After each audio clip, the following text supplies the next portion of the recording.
Welcome, welcome, one and all. Welcome. Come in, sit down. This is Eric, the clock guy with Time Will Channel. And this is a piece my wife found recently at a garage sale. Or yard sale, I should say. It does not stay ticking. The mechanism is loose. And we have another peculiar problem, which I will show you right here. The chime side does not wind. There's no catch on the wheel with the spring. It just springs right back.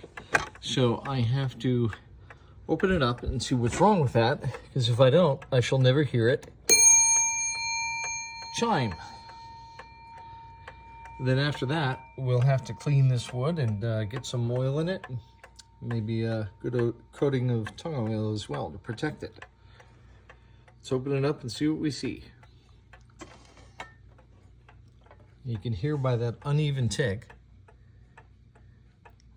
that it's not going to run for more than a minute or two. So I will have to get it regulated. Okay, the face is off, and we have what appears to be U.S. Clock Company. There's a new one, except minus the digital mechanism. I must be referring a new one for me to work on. So, and not a new clock. Why is it ticking like this? Oh my. Because the way you regulate the tick on a clock like this is you have to bend that middle rod, this one right here, until this lever is almost equal upon the teeth of this sprocket wheel. And then if you achieve that and you let it go, it's going to tick fast. And then when you put the pendulum on it, it will tick slow and even and regular and normal and happy until the end of time, or until the spring unwinds. Case in point. It'll just keep going and going now. So now we have to put the key over here and see why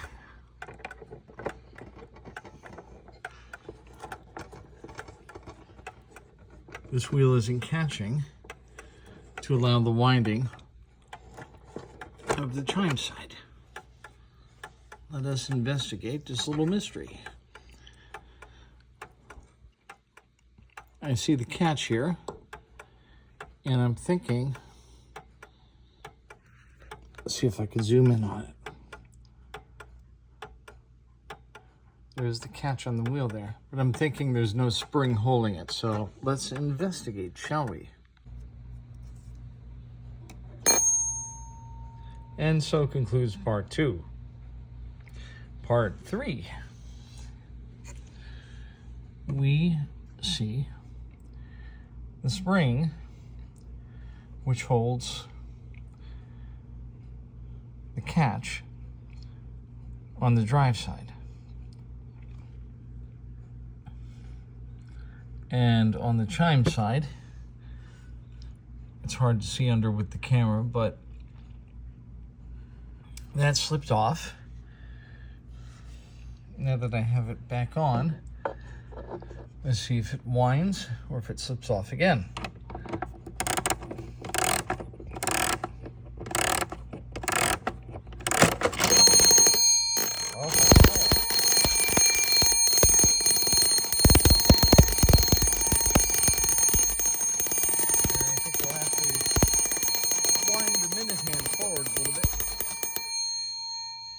Get it past the point of chiming. There we go.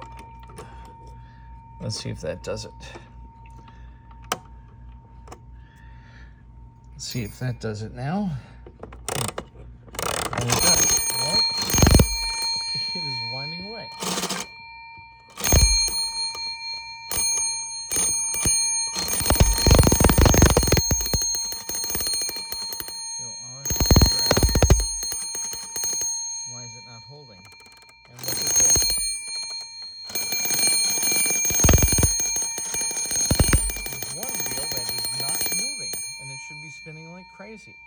probably why the whole mechanism is loose. So we got to take this thing out and see what's going on. Gently let that unwind.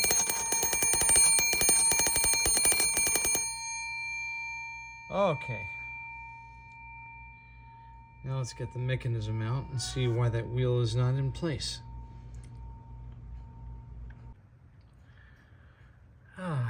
Ode to Pink Floyd, we have the division bell, as the bell neatly divides the top of the clock case from the bottom.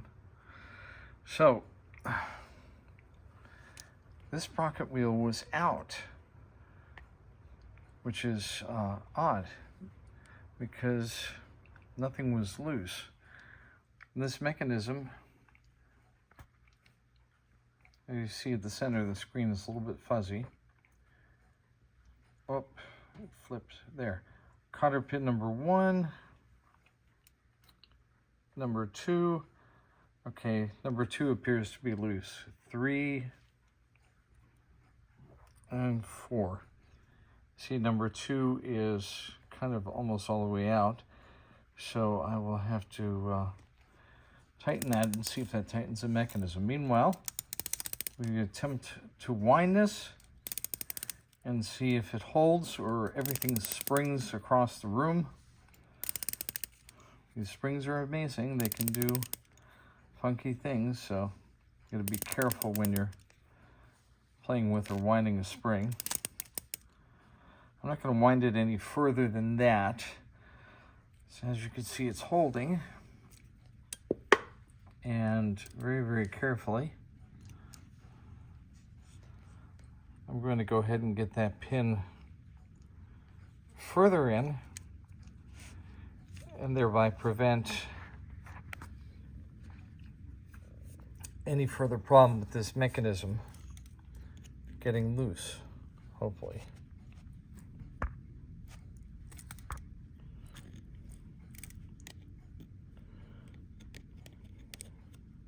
And this is something which, oh, here we go, getting somewhere. I think it's going to take 2 hands, in all fairness. Though I'd love to film everything for you good folks, I need to do a good service towards this clock. That may be all it goes, but we'll try. We'll try a little bit more.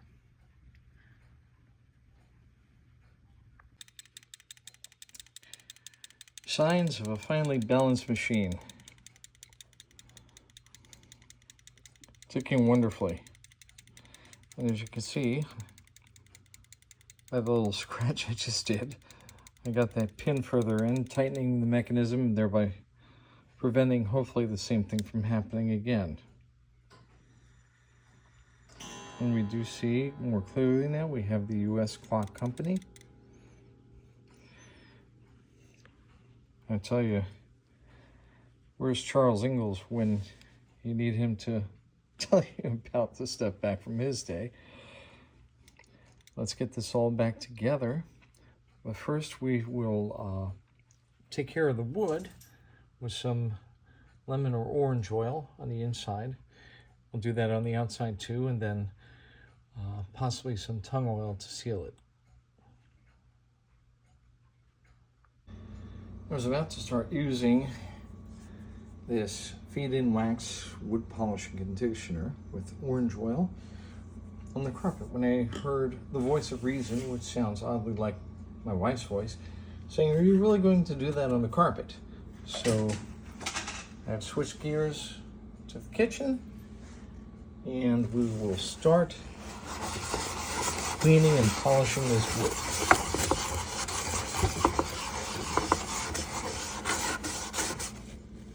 Already dirt coming off.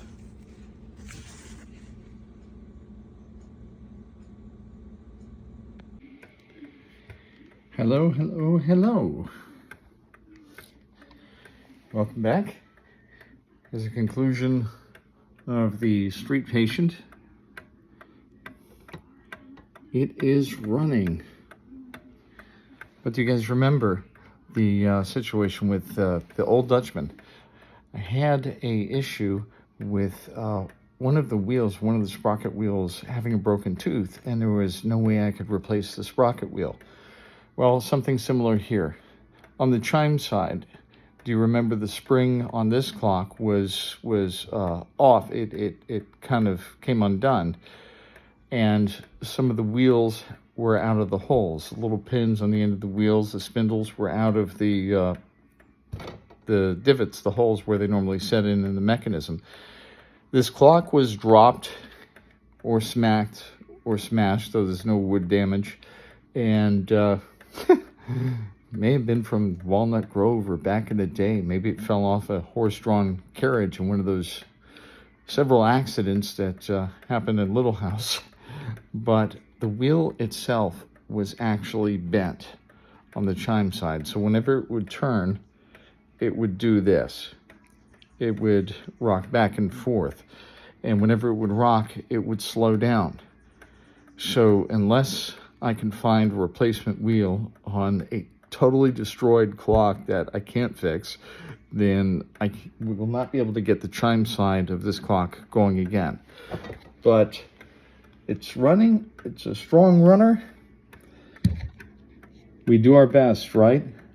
We bring it to the best point we can get it to, and we are thankful that it's there. This requires a lot of patience, and when you run into a situation, you have to decide when to keep going or when to stop when you have done everything that can be done, because going too far could lead to damaging what is existing, and we definitely do not want to do that. So I'm going to put the pin, see, this pin is what holds these hands on. This is really fun with progressive glasses. It was slightly easier when I had a younger man's eyes, but we each go through different things in life. So the pin has to be bent, otherwise it will simply slide back out. So I'm doing that very quickly.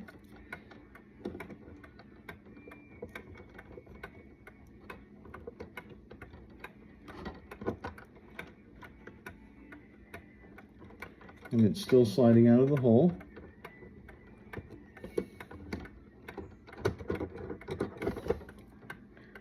Do it one more time here.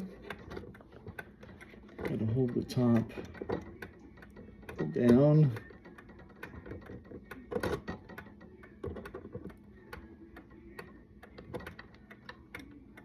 And we have it.